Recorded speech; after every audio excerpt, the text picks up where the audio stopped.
মধু ভাতের বীজ রান্না করতেছি। এমনভাবে ঘন ঘন নেড়ে দিতে হবে যাতে নিচে দিয়ে লেগে না যায়। লেগে গেলে পোড়া পোড়া গন্ধ হয়ে যাবে, খেতে টেস্ট হবে না।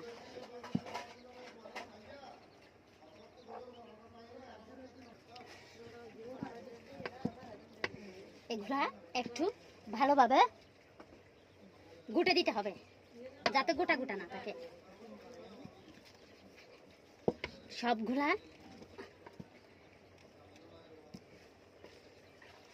এইভাবে করে গুটে দিলাম। ঘন ঘন নেড়ে দিতে হবে, জাল একটু কমাই দিতে হবে। একটু সিদ্ধ হয়ে আসলে মজে যাওয়ার টাইমে একটু জাল কমাই দিতে হবে। এগুলা এমনভাবে নাড়তে হবে যাতে সবগুলা এক সমানে মজে যায়, যাতে চাল চাল না থাকে, গলে যায় যাতে এমনভাবে।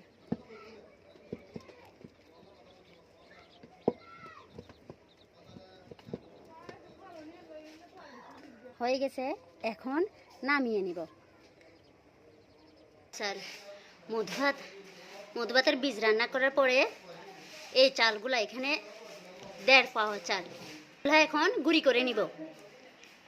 এখন ব্লেন্ডার করে নিব। এগুলো হলো জ্বালা চাল। ব্লেন্ডার করবো, ব্লেন্ডার করে নিব। এখন ব্লেন্ডার